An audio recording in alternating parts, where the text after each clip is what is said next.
कि हमारी जो परंपरा है, हमारी जो विरासत है, आस्था है, उसके वो विरोध में हमेशा रहे हैं। यात्रा पर सवाल उठा रहे हैं, व्यवस्थाओं पर सवाल उठा रहे हैं, क्या कहेंगे उनके इस तरह के सवाल? समाजवादी पार्टी का हमेशा हिंदुओं के जो तीज त्योहार पर्व हैं उन पर वो प्रश्न उठाते रहे हैं।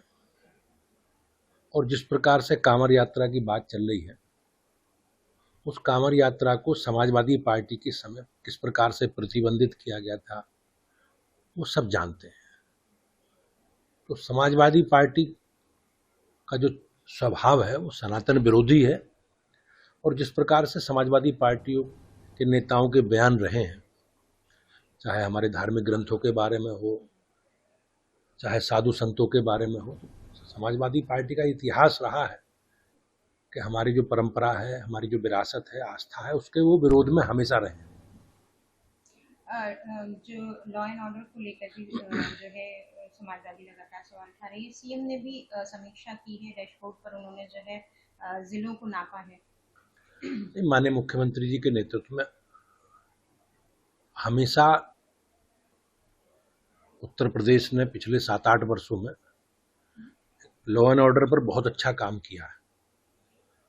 और आज योगी जी के कानून के राज की मॉडल की चर्चा पूरे देश भर में, दुनिया भर में होती है।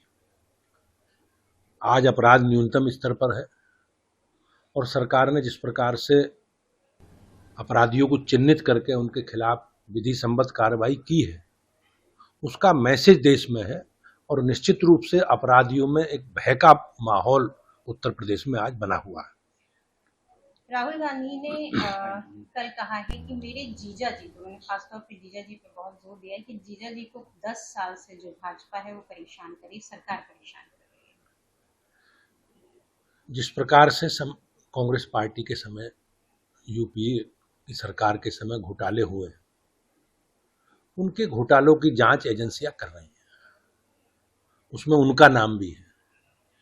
लेकिन सरकार एक विधि सम्मत व्यवस्था के साथ आगे बढ़ रही है। और माननीय प्रधानमंत्री जी का ये संकल्प है कि जिन्होंने अनैतिक काम किए हैं उन सारे कामों पर सरकार जांच जो एजेंसी कर रही है उनके खिलाफ निश्चित रूप से कार्रवाई की जाएगी। अगर कोई दोषी नहीं है कि इन्होंने कोई गलत काम किया नहीं, तो उन्हें घबराने की जरूरत नहीं है। देश में, राज्य में कानून का राज, चाहे वो राहुल गांधी की जीजा जी, हाँ कोई भी हो, बगैर किसी भेदभाव के हमारी सरकारें काम कर रही हैं। और आज जिस प्रकार से आपने देखा होगा, बड़े बड़े घोटाले यूपीए की सरकार के समय हुए हैं और माननीय न्यायालय के आदेश पर हुए हैं। और राहुल गांधी जी के परिवार भी अनेकों मामलों में आपने देखा होगा आज बेल पर है। लेकिन ये एक राजनीतिक विषय नहीं है और उन्हें न्यायालय में सारे विषय विचाराधीन है, तो न्यायालय में उन्हें अपनी बात करने का अधिकार है। सर, धर्मांतरण के मामले लगातार बढ़ रहे हैं। कनाडा से भी फिक्सिंग का मामला आया है, खासतौर पर उत्तर प्रदेश में जो झांगुर बाबा है और इस तरह के जो मामले हैं लगातार इस तरह के जो तत्व हैं उन तत्वों को चिन्हित करके सरकार कार्रवाई कर रही है।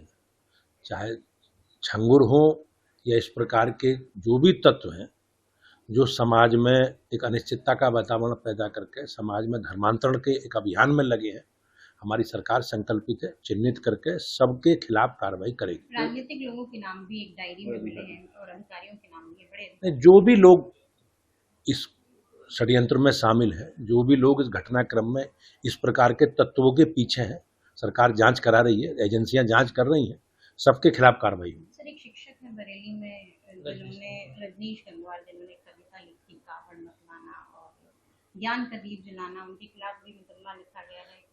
निश्चित रूप से ये हमारी आस्था, परंपरा और विरासत का विषय है और लोग अपनी आस्था को पूरा करने के लिए बहुत लंबे कालखंड से इस कांवड़ यात्रा को करते रहे हैं।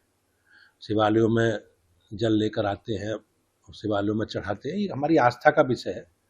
और मुझे इस प्रकार से मेरा मत है कि इस प्रकार की कोई भी बयानबाजी, इस प्रकार की बयानबाजी करना जिससे समाज के बड़े तबके को, उसकी भावनाओं को, धार्मिक भावनाओं को ठेस पहुंचे, इस प्रकार की बयानबाजी से बचना चाहिए। और सरकार संकल्पित है, मैंने बताया, उन लोगों को सब कुछ चिन्हित करेगी जो समाज में माहौल खराब करने का काम कर रहे हैं।